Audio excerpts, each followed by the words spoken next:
wassalamu ala Rasulillah wa ala alihi wa man walah. Rabbi shrah li sadri wa yassir li amri wahlul 'uqdatam min lisani yafqahu qawli. Subhanaka la ilma lana illa ma 'allamtana innaka antal alimul hakim. Amma ba'd.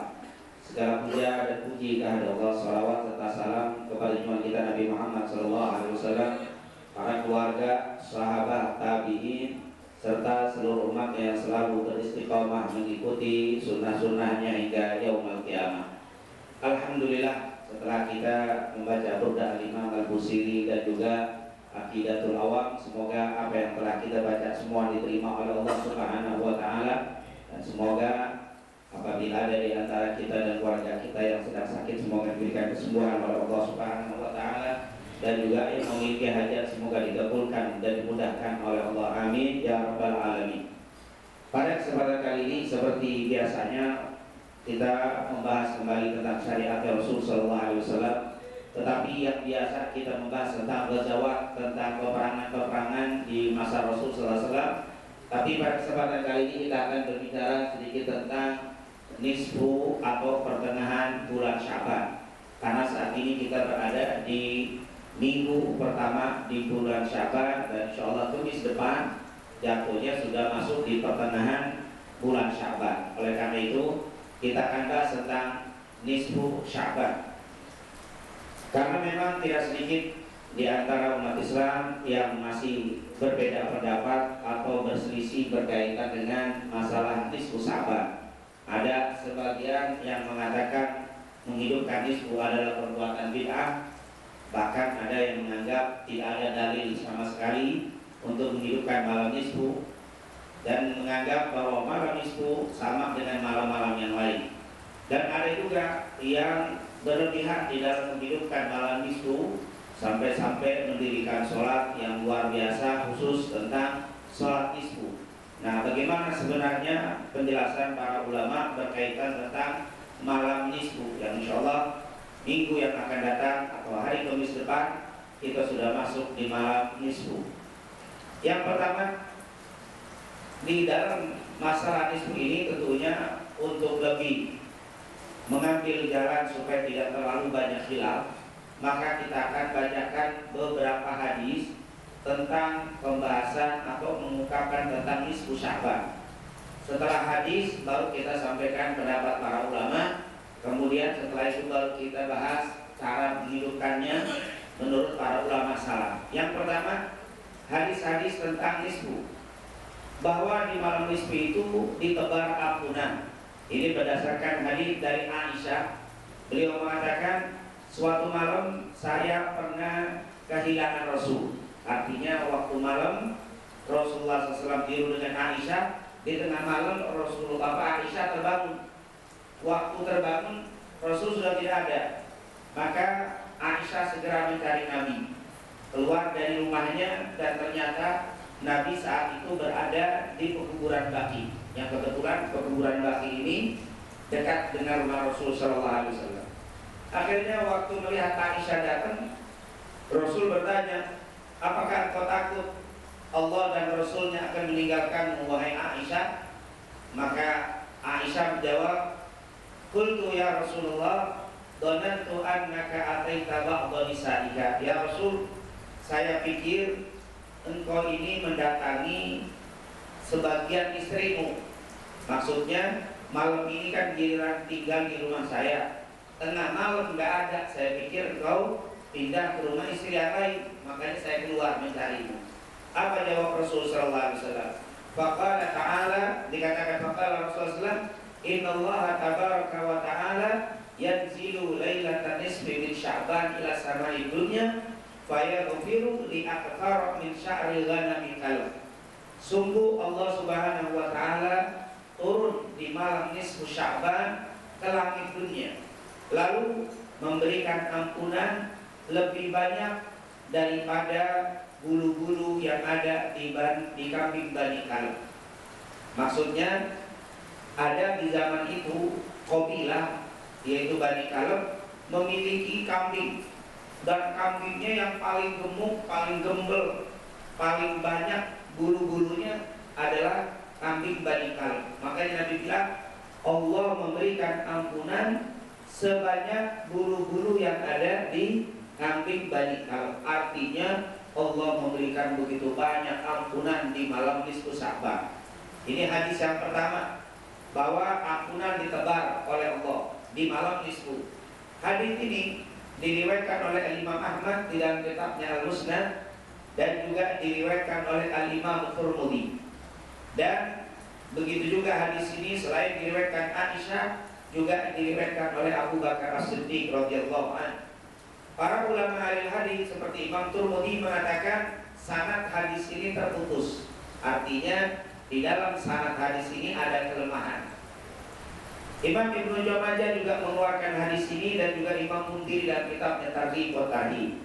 Artinya hadis yang pertama yang kita baca ini kedudukannya lemah.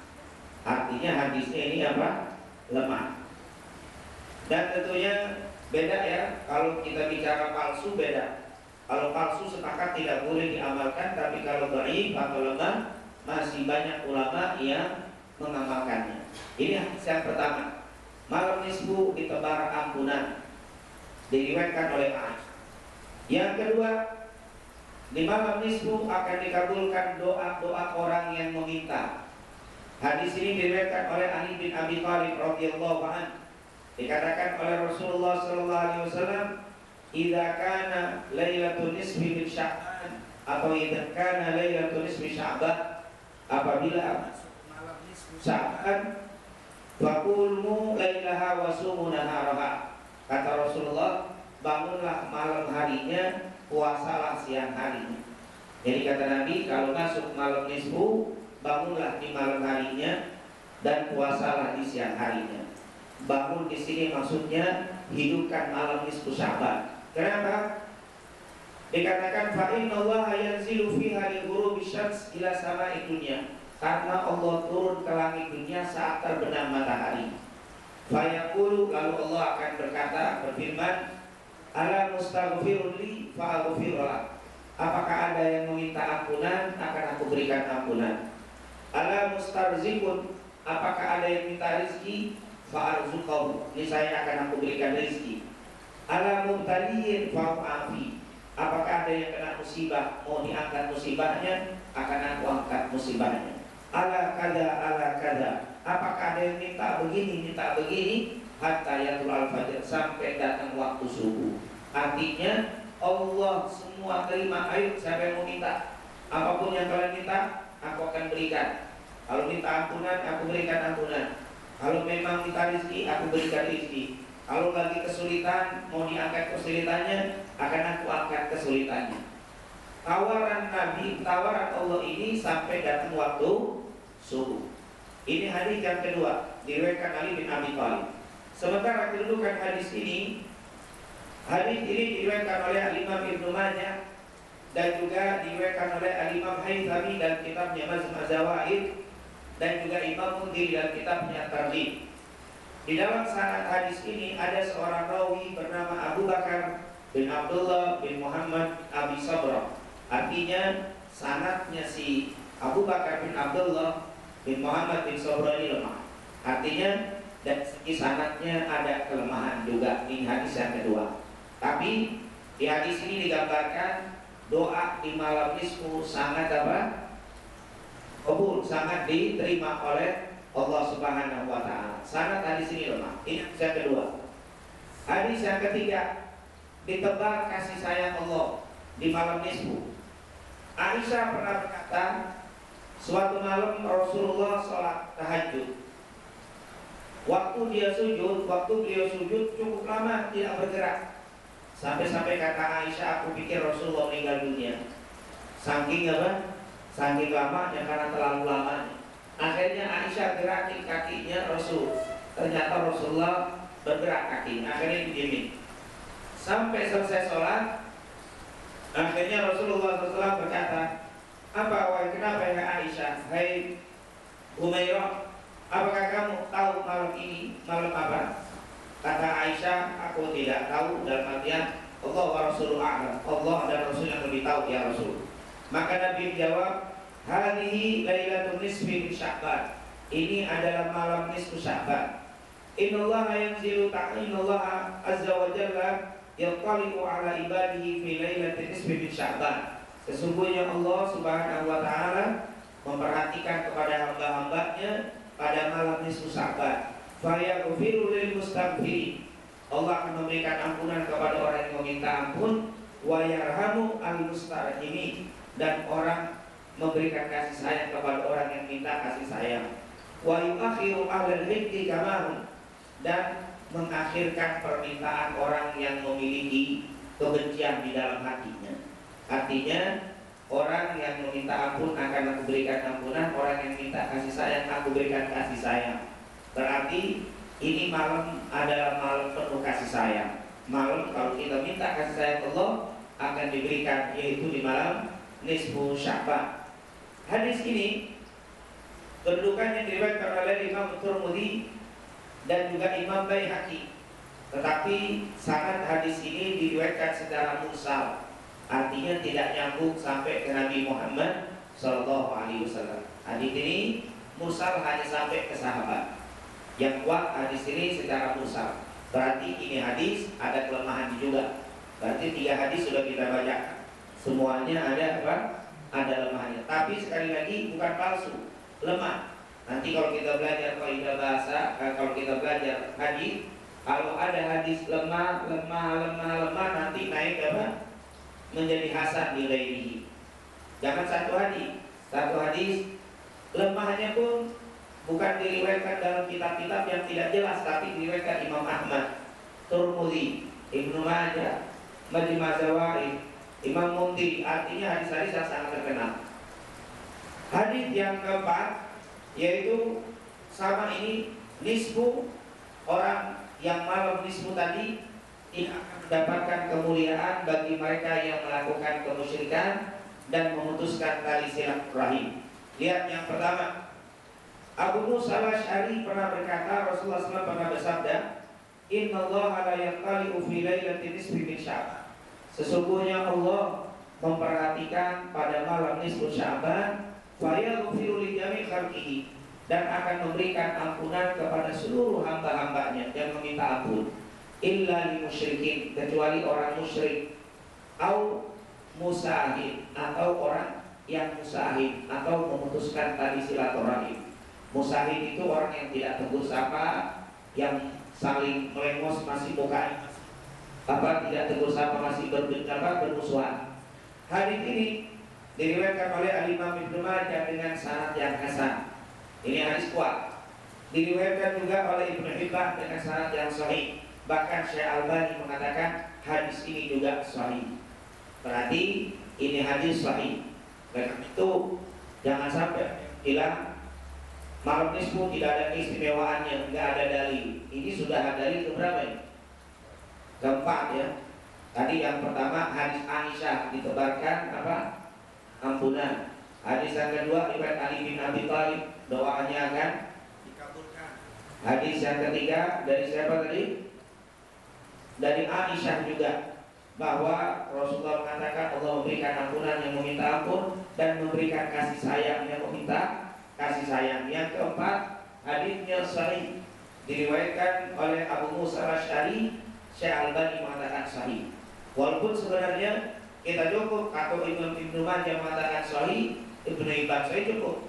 Cuma kita kuatkan lagi agar supaya yang masih meragukannya yakin kalau hadis ini merupakan hadisun sahih, bahwa di malam nisfu Allah akan berikan ampunan kepada setiap yang meminta ampun, kecuali yang tidak diberikan ampunan orang musyrik dan mutus silaturahim atau masih bermusuhan.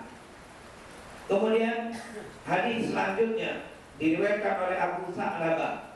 Rasulullah SAW pernah bersabda, "Idza kana lailatul nisfi min Sya'ban," apabila datang malam nisfu Sya'ban, yattali'ullahu azza wa jalla ila khalqi, Allah akan memperhatikan kepada hamba-hambanya, fayaghfiru lil mu'minin, lalu memberikan ampunan kepada orang-orang mukmin, wa yatruku ahlad daghain, dan meninggalkan orang yang masih menyimpan dendam, menyimpan kebencian.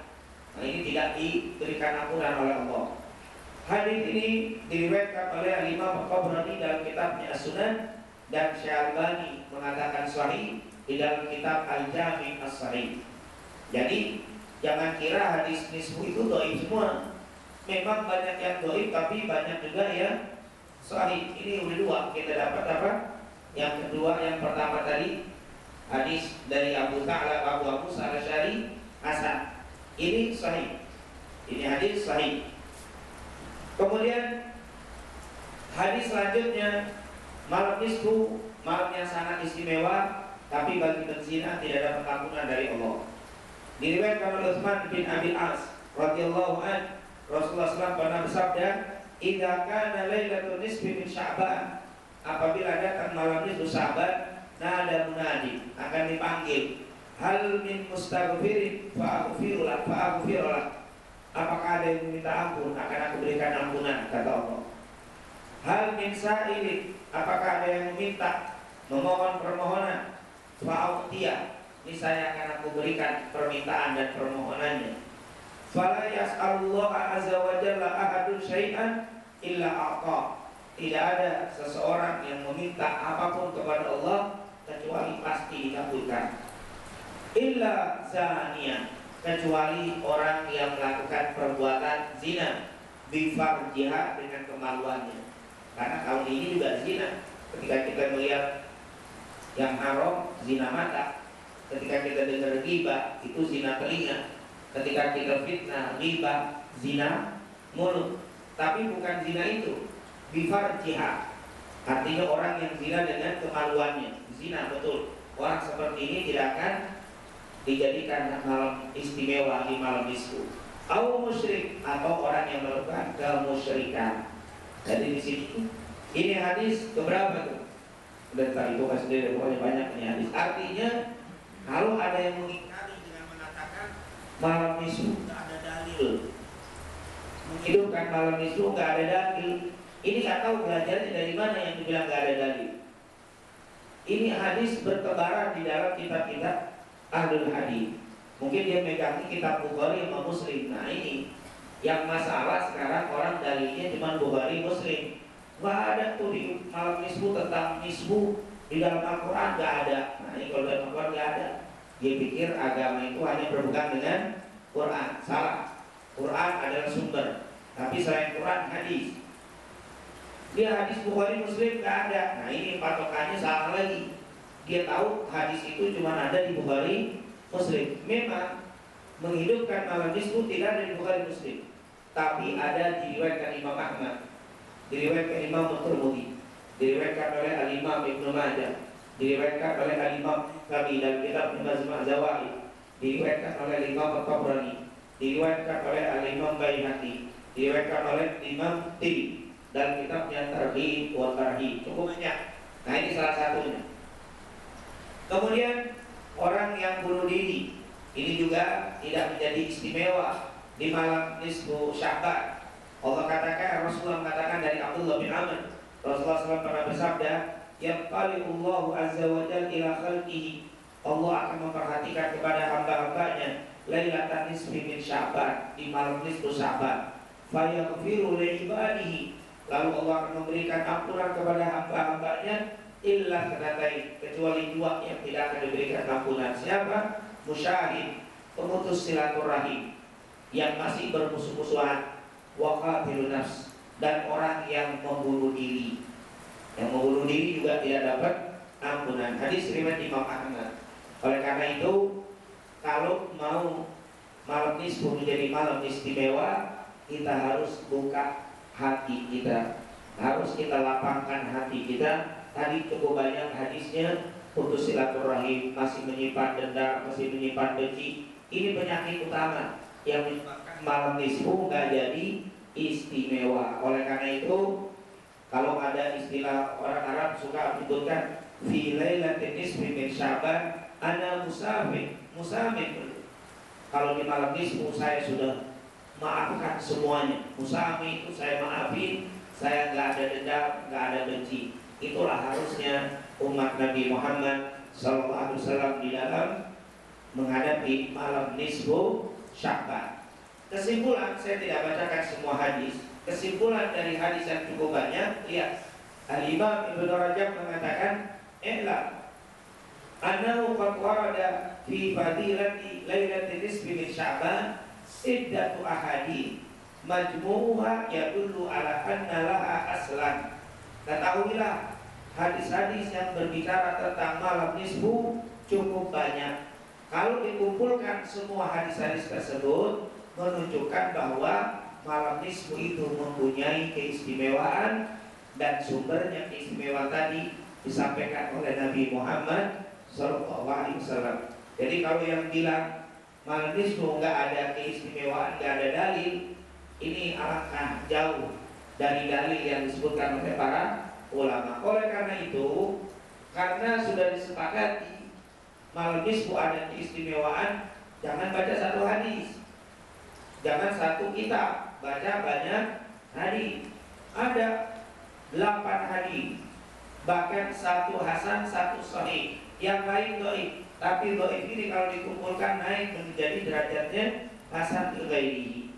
Oleh karena itu Imam Ibnu Rajab mengatakan, berbicara tentang malam nisfu banyak hadisnya. Kalau dikumpulkan menunjukkan betul-betul ini malam nisfu ada keistimewaan berdasarkan perkataan dari junjungan kita Nabi Muhammad Sallallahu Alaihi Wasallam. Bukan tidak ada sumbernya cukup banyak. Oleh karena itu para ulama salaf mengatakan, Imam Syafi'i mengatakan, balagana anna du'a yustajabu fi khamsi layali. Telah sampai kepadaku dari guru-guruku, kata Imam Syafi'i, bahwa doa-doa itu sangat mustajab di 5 malam. 5 malam ini adalah doa yang sangat mustajab. Lailatul Jumu'ah, malam Jumat.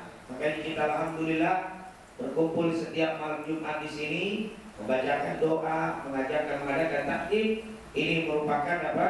Malam yang mustajab. Wal Idain, dan 2 malam Idul Fitri dan Idul Adha. Wa awal Rajab, dan malam awal Rajab. Wa nisfu Sya'ban, dan malam nisfu Sya'ban. Kenapa Imam Syafi'i ngomong malam nisfu doanya mustajab? Karena hadisnya cukup banyak. Makanya kalau ada orang yang mengatakan nisfu nggak ada keistimewaannya, tapi kata Imam Syafi'i ada, mau ngikutin yang mana? Ngikutin orang yang sekarang atau ngikutin Imam Syafi'i? Tapi banyak di antara kita ninggalin Imam Syafi'i, ngikutin fulan bin fulan. Yang ilmunya seandainya sejuta model kayak begini ditimbang dengan ilmunya Imam Syafi'i, pasti akan lebih berat Imam. Apalagi cuma satu ustaz baru belajar berapa tahun. Oh ini masa keluar Timur Tengah, ini kadang-kadang pakai Timur Tengah langsung apa? Oh ada pakai ini udah 20 tahun di Mekah, 20 tahun di Mekah ngapain? Nah ini seandainya 20 tahun di Mekah belajar, belum tentu 20 tahun dari awal datang ke Mekah belajar gak pernah berhenti, 20 tahun atau 40 tahun di Mekah, apa bisa ngalahin Imam Syafi'i? Apa bisa ngalahin Imam Syafi'i? Imam Syafi'i malam nisfu doanya mustajab. Ustaz yang 30 tahun lah, 40 tahun dari Mekah bilang gak ada keistimewaannya. Percaya sama mana? Kalau kita nggak kenal Imam Syafi'i, percaya 40 tahun di Mekah. Ini Imam Syafi'i lahirnya aja di sono, dari bayi dipakai bahasa Arab nih. Imam Syafi'i bukan lagi 40 tahun. Ngigoknya aja pakai bahasa Arab Imam Syafi'i. Jadi kalau Quran sebelum umur 7 tahun Imam Syafi'i udah apa? Ahli hadis, ahli fikih, ahli tafsir. Buku pertama kali tentang fikih yang tulis ada Imam Syafi'i. Apa? Ar-Risalah. Qaidah hadis yang pertama kali bikin Imam Syafi'i. Imam Bukhari belum lahir. Imam Syafi'i meninggal, Imam Bukhari baru lahir. Imam Bukhari ini jauh. Imam Bukhari aja ngikutin Imam Syafi'i. Makanya Imam Syafi'i bilang malam itu doa mustajab. Seandainya saya nggak tahu hadis Nabi, kita nggak kenal hadis Nabi, tahunya berkata Imam Syafi'i cukup jadi dalil, kata Imam Syafi'i mustajab, selesai. Ini orang bandel, nungguin dulu. Biar lebih tenang lagi saya sampaikan perkataan Ibnu Taimiyah. Biasanya kalau pakai Ibnu Taimiyah lebih mantap daripada Imam Syafi'i. Apa kata Ibnu Taimiyah? Wa amma lailatul nisfi min Sya'ban fa fiha fadlun. Adapun malam nisfu Sya'ban mempunyai keistimewaan. Lihat dia bilang apa? Punya keistimewaan. Wa kana fis salafi man yusalli fiha. Dan orang-orang salaf dulu ada yang menghidupkan malam itu. Yusalli fiha maksud sholat menghidupkan malam nisfu Sya'ban. Kalau belum jelas juga pakai siapa lagi pakai orang? Intinya udah. Nah, kadang-kadang tempe ini jauh di bawah Imam Syafi'i. Ibnu Taimiyah itu lahir atau abad ke-7, mau masuk abad ke-8 dia meninggal. Imam Syafi'i abad ke-6 tahun 120. Tapi kadang-kadang ada yang lebih mantap. Kalau apa? Ibnu Taimiyah mantap. Kalau Imam Syafi'i masih apa? Masih nggak yakin. Nah ini kasih dua-duanya. Kalau nggak yakin juga males udah nggak ada apa? Pakai apa? Pakai ngomong hadis nggak sorry di mana? Tadi cukup banyak hadis ya, kata Imam Ibnu Rajab. Oleh karena itu kesimpulan dari nisfu yang pertama bahwa malam nisfu memiliki keistimewaan menurut para ulama salaf. Menurut ulama salaf malam nisfu memiliki keistimewaan. Malam yang pertama, kesimpulan yang kedua, amalan di malam nisfu yang dianjurkan dari hadis-hadis yang kita bacakan tadi. Pertama, banyak beristighfar. Yang kedua, banyak berdoa untuk dibukakan pintu rezeki.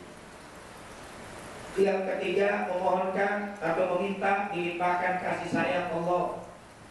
Dari hadis ini berdasarkan hadis yang tadi. Yang ketiga atau yang keempat, mohon agar diangkat segala kesulitan dan musibah. Karena hal min mubtaliin fa mu'afi, itu ada hadis yang ketiga. Yang kelima tentunya dianjurkan untuk meninggalkan berbagai macam kemaksiatan, terutama dosa-dosa besar, zina, walibillah, membunuh diri, kemudian narkoba, dan juga kemusyrikan, serta jangan sampai memutuskan tali silaturahim. Ini penghalang yang sangat besar dari kemuliaan nisfu. Yang ketiga, kesimpulannya, tidak ada zikir dan amalan tertentu yang disebutkan di dalam hadis Nabi Muhammad. Artinya Yasin 3 kali tidak ada hadisnya. Zikir tertentu tidak ada. Saat kalau langsung pikiran apa? Nggak ada penyebutan hadis. Zikirnya ini nggak ada dari Nabi. Berarti alhamdulillah Allah kasih kemudahan lewat ajaran Nabi. Silakan yang bisa baca Quran, coba silakan baca Al-Quran. Mau baca Yasin boleh, mau baca kenapa mesti Yasin? Nggak mesti. Cuma guru-guru kita ngajarin Yasin. Kenapa? Karena yang pertama gampang diikuti, orang udah banyak hafal. Bacaannya nggak terlalu panjang. Orang yang nggak bisa baca juga bisa ikut. Udah pada hafal. Tapi kalau mau baca Baqarah juga boleh. Ntar malam Jumat kalau ada yang mau ngikutin, biasanya boleh kabur. Baqarah baca di pinggir. Tapi kalau ini Yasin pada ngikut, enteng, cepat, nggak terlalu panjang. Jadi silakan. Jangan sampai waduh saya kayaknya malam nisfu kurang mantap. Kenapa? Kemarin saya nggak baca Yasin. Nggak mesti. Yang penting zikir banyak. Cuma para ulama ngajarin standarnya itu Yasin 3 kali, maghrib isya itu standar. Kalau nanti para ulama seperti Nabi sholat tahajudnya kayak nggak bangun tahajudnya. Bahkan Aisyah bilang kayak apa? Kayak meninggal, saking panjangnya. Jadi yang dikasih ulama maghrib sampai isya itu standar. Artinya paling pendek silakan. Setelah isya pulang bangun tidur. Pulang bangun jam 2 zikir doa lagi silakan. Tidak ada amalan-amalan tertentu, tidak ada hadis yang menyebutkan amalan tertentu. Kalau ditanya berarti baca Yasin dalilnya dari mana? Nah ini kadang-kadang orang yang begini harus kita tanya, Anda mengingkari bacaan Yasin atau mengingkari malam nisfu? Kalau dibilang saya mengingkari malam nisfu, berarti Anda sudah salah, karena hadisnya cukup banyak. Tapi kalau dibilang enggak, malam nisfu ada, alhamdulillah, berarti dia udah ngakuin adanya malam nisfu yang istimewa. Masalah Yasin itu terserah, nggak perlu harus Yasin. Dan ini merupakan rahmat, kemudahan dari Rasul. Coba Nabi bilang harus baca Yasin, besok malam Jumat ternyata ibu-ibu datang haid, datang bulan, akhirnya nggak bisa apa? Akhirnya nggak bisa menghidupkan malam nisfu karena harus yasi. Tapi karena tidak ada kehausan, jadi yang tadi nanti malam Jumat nggak datang haid, silakan cukup baca zikir, tasbih, tahmid, banyak berdoa, nggak perlu baca Quran karena tidak boleh orang haid baca Quran. Ada mungkin orang-orang tua kita yang sudah umur usia lanjut nggak bisa juga baca Quran, maka nggak usah baca Quran, zikir. Malam itu nggak mesti baca Quran. Inilah keringanan yang Allah kasih. Kebetulan malam nisfu ada yang sudah hafal Quran, pengen murojaah, di malam nisfu dia mau murojaah dari maghrib sampai mau subuh, baru silakan. Zikir nggak usah, karena tidak ada pikiran tertentu, bebas. Nah ini merupakan kasih sayang dari Nabi Muhammad SAW, kemudahan dari Nabi untuk kita bisa lakukan. Silakan. Hanya saja para orang-orang tua kita, guru-guru kita suruh baca apa? Nyontohi Yasin. Kita bilang, Ustaz kenapa baca Yasin 3 kali? Oh ini sudah diajarkan guru-guru kita, orang-orang tua kita. Wah Ustaz berarti kayak jahiliyah. Oh iya, jahiliyah guru kalau ditanya kenapa kalian nyembah patung? Ini adalah perbuatan dari bapak-bapak kami. Disamain baca Yasin sama nyembah patung, ini nggak nyambung. Dulu jahiliyah ditegur sama Rasul. Kenapa kalian menyembah berhala-berhala? Para jahiliyah bilang, ini adalah ibadah yang dicontohkan bapak-bapak kami. Oh inilah kebiasaan orang Islam. Kenapa baca Yasin? Ini dari orang-orang tua kami, kayak jahiliyah. Apa ada sama? Beda, jangan disamakan. Orang jahiliyah nyembah patung, kita baca Quran. Justru amal-amal ibadah yang baik itu ngambil dari orang terdahulu. Al khairu mattaba, katanya kebaikan itu yang ngikutin, walaysa tada. Jadi al khair maqtada walaysa maqtada. Yang baik itu mengikuti, ittaba walaysa tada, bukan atau bukan bid'ah. Artinya kebaikan itu adalah dengan mengikuti orang dulu, bukan mengada-ada. Jadi justru di dalam amal ngikutin orang dulu. Jadi jangan disamain sama orang jahiliyah. Oh, kecil banget. Pada Yasin disamain sama apa? Nyembah berhala. Ini nggak nyambung. Orang berhala, nyembah berhala tidak beriman kepada Allah. Kita beriman kepada Allah Subhanahu wa taala. Orang berhala itu yang jadi dia itu kafir kepada Allah, menentang Nabi karena Nabi yang negur. Kita mengikuti Nabi, ingin memuliakan perkataan Nabi yang disuruh menghidupkan malam nisfu. Alhamdulillah. Dia kadang ngotot minta dalil Yasin, dalil baca Yasin. Ya Allah, Yasin itu apaan? Quran. Masa minta dalil baca Quran? Banyak dalil yang mengatakan kita disuruh banyak baca Quran. Yasin bagian daripada Quran, selesai. Bawain aja dalil-dalil membaca Al-Quran. Jangan bacain, jangan bawa dalil-dalil utama baca Quran. Yasin, Yasin bagian daripada Quran. Kecuali kamu anggap Yasin bukan dari Quran, baru gak boleh berdalil dengan Al-Quran. Jadi ini kadang-kadang luar biasa. Sampai-sampai ada yang nanya, Ustaz, orang minta maaf, ada gak dalil di bulan Syaban Rasul nyuruh kita minta maaf kepada orang-orang ini untuk menghadapi Ramadan, disuruh minta maaf atau menghadapi malam nisfu? Ada gak Nabi nyuruh minta maaf? Dalilnya ada gak Nabi nyuruh minta maaf? Gak perlu dalil, dia hadis kan udah banyak banget dibacain. Allah akan memberikan ampunan kepada setiap orang yang minta ampun kecuali musyrik dan memutuskan tali silaturahmi. Berarti kalau supaya doa kita diterima di malam nisfu, jangan putus silaturahim. Bagaimana caranya? Ya Nabi sih gak nyuruh ayo minta maaf supaya diterima, enggak. Nabi bilang doanya gak bakal dikabul kalau masih bermusuhan. Tapi Nabi gak nyuruh minta maaf. Boleh gak kita minta maaf? Itu secara gak langsung Nabi nyuruh apa? Minta maaf. Ini bodoh juga kadang-kadang bahasa. Saya pengennya Nabi nyuruh minta maaf. Ya Allah, ini bahasa susah banget apa? Jadi Nabi maunya dia pengen hadis, ayo mau masuk malam nisfu minta maaf dan sama yang. Masa ngomong begitu? Nabi cukup bilang malam nisfu doanya akan dikabulkan, ampunan akan diampuni, yang minta ampun kecuali orang yang memutuskan tali silaturahim. Udah jelas. Berarti Nabi nyuruh apa? Sambung tali silaturahim. Oleh karena itu ulama salaf dulu minta maaf kalau mau malam nisfu datang keliling sebelum Ramadan, keliling. Bahkan kalau yang hidup boleh pada didatengin, yang mati didatengin juga. Kenapa? Itu tanda untuk meminta maaf, luar biasa.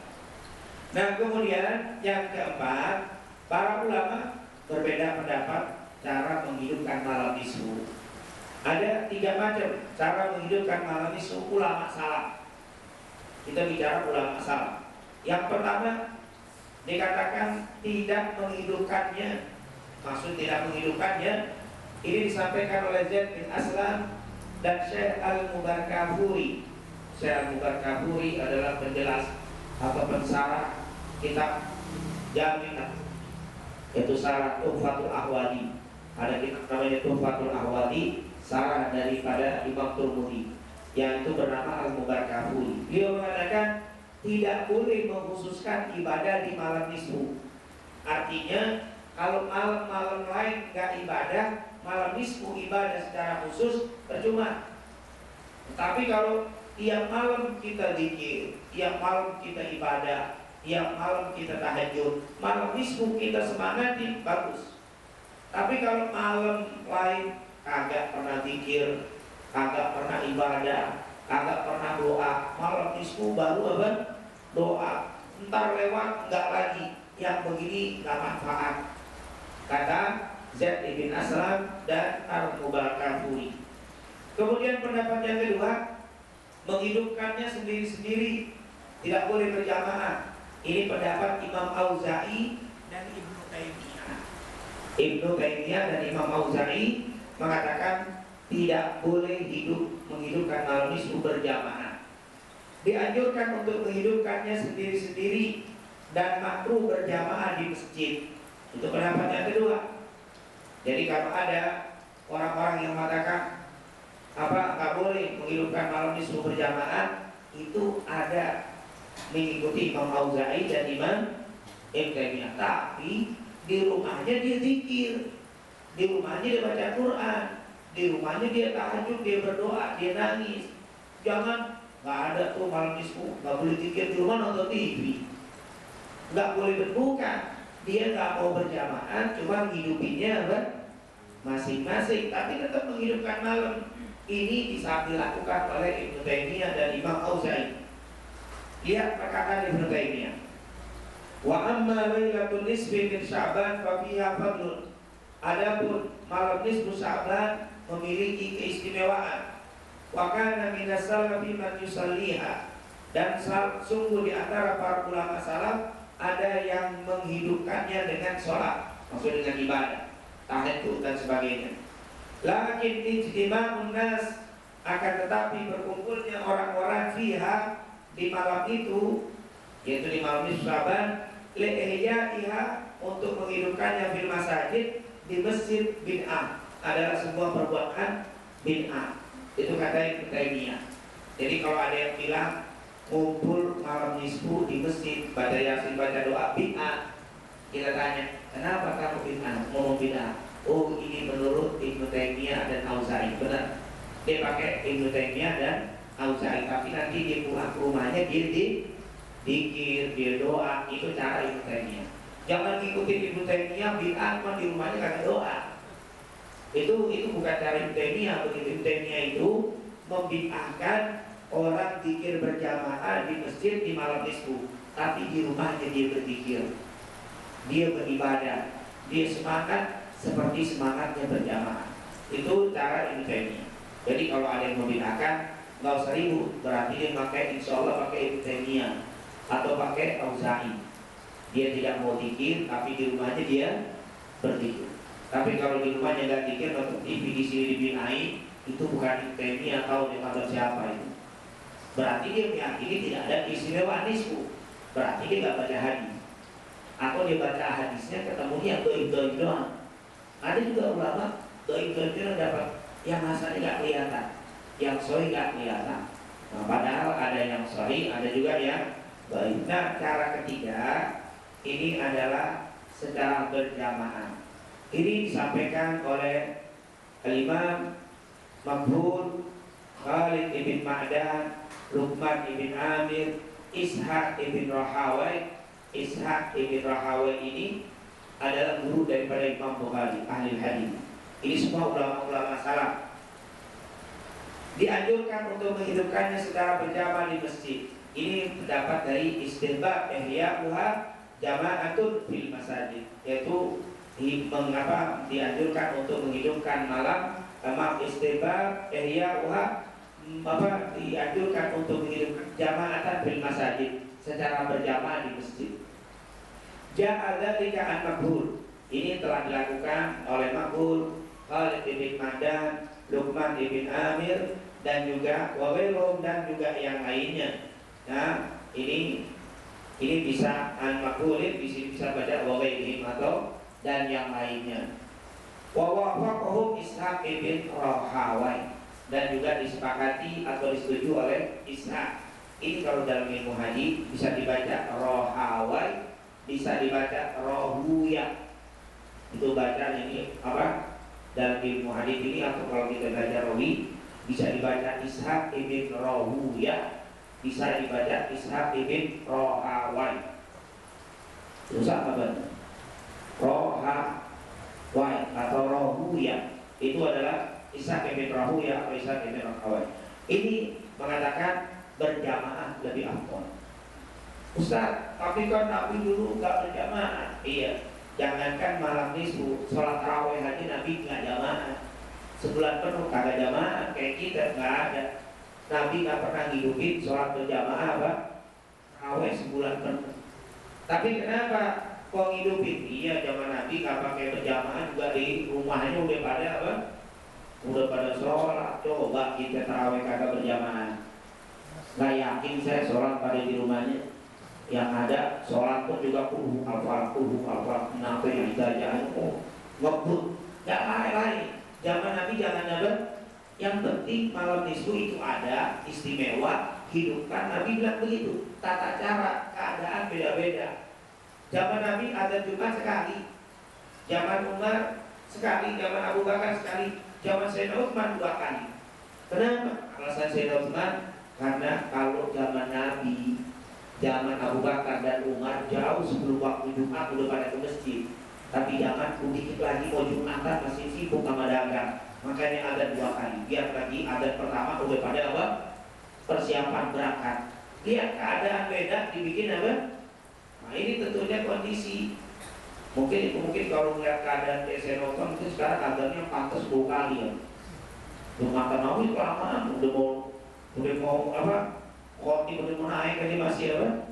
Belum bergerak, belum barakallahu li wa lakum fil Qur'an, belum masih aman ini nungguin.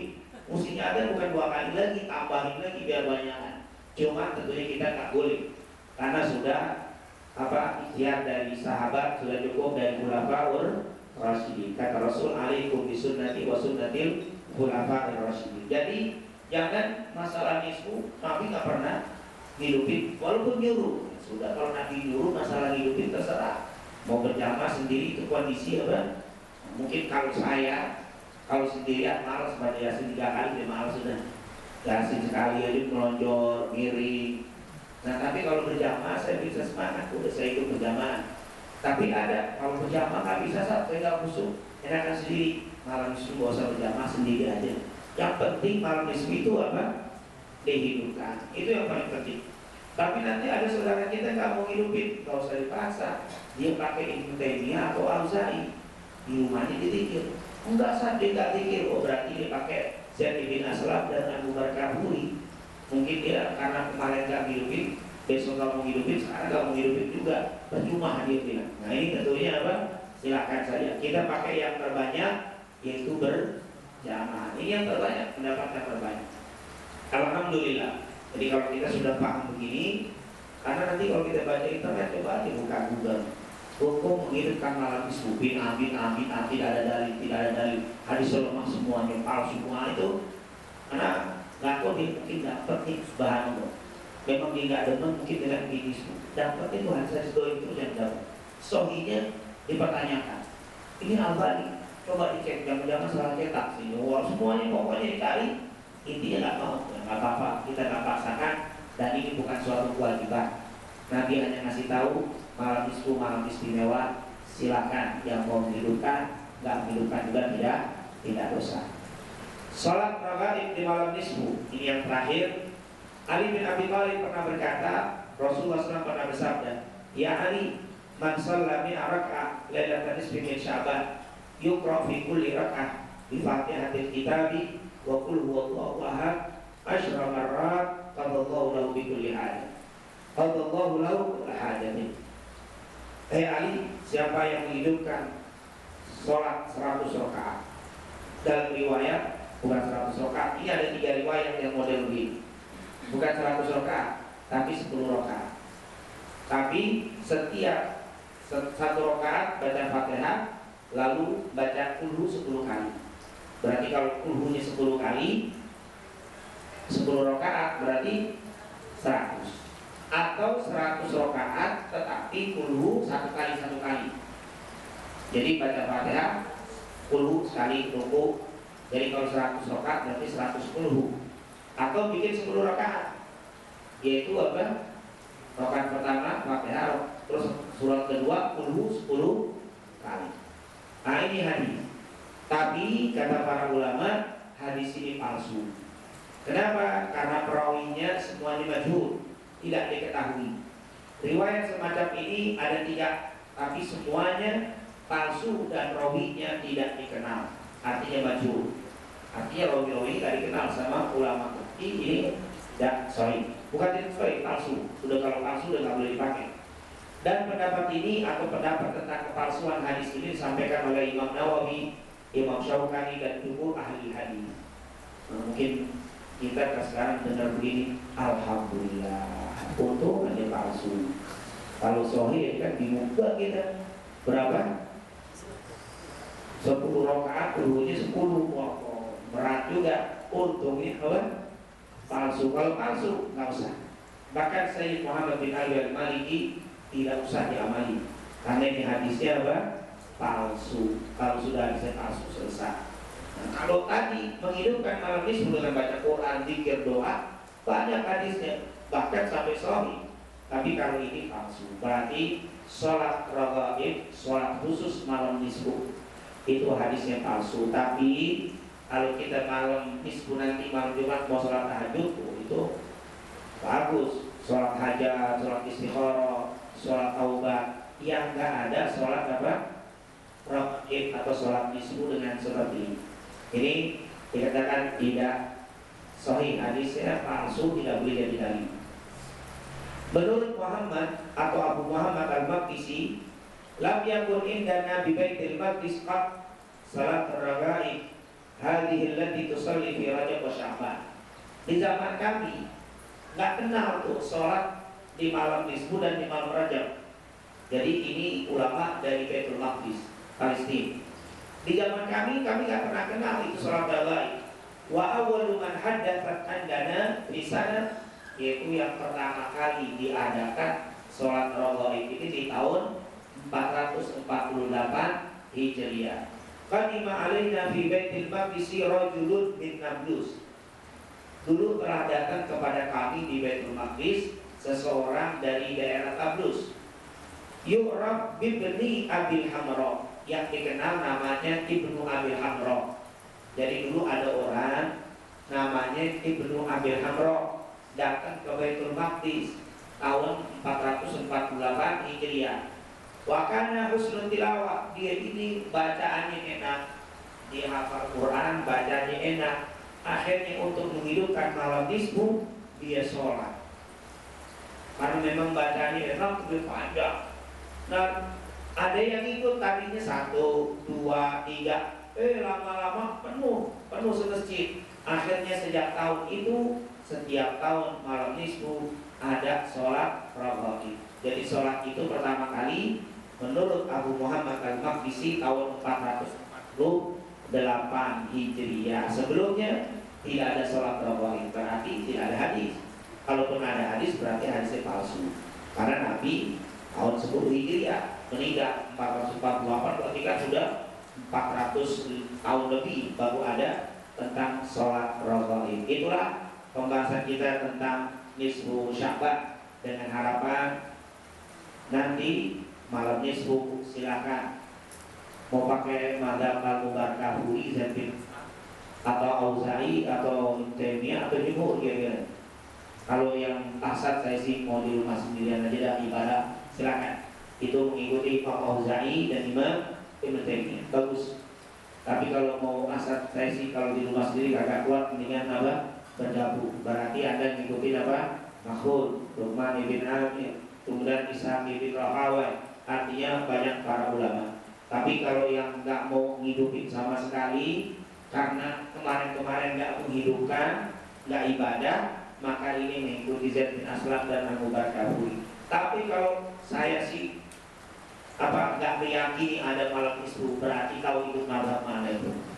Atau ikut mazhab siapa itu yang mengatakan apa? Tidak ada malam nisfu sama sekali. Nah ini tentunya dia biasa ikut mazhab Quran. Artinya apa? Saya Qurani, adalah orang yang selalu mengamal Quran, nggak ada di Quran. Jangankan Quran, Bukhari Muslim ini nggak ada masalah apa? Nisfu Sya'ban, tidak ada. Apalagi dari Quran, sampai kotak di dalam ini nggak ada. Kalimat nisfu aja, nisfu Sya'ban nggak ada kalimat. Apalagi Allah ini nggak ada.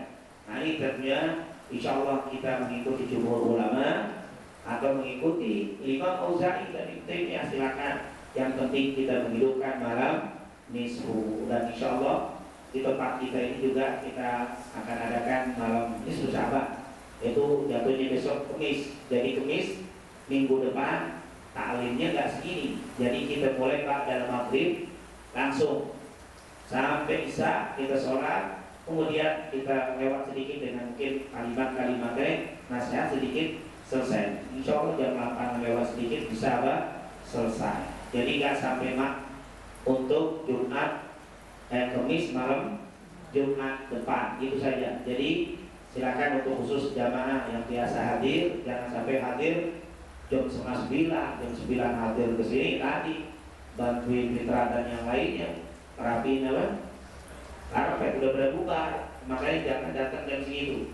Datang maghrib sampai isya, setelah isya berjamaah kita lanjutkan nasihat mungkin sebentar saja, selesai. Insya Allah. Nanti mungkin pulang ke rumah mau hidupkan dengan malam yang mulai, silakan di rumah masing-masing. Itu kita standar saja untuk hidupkan malam nisfu Sya'ban.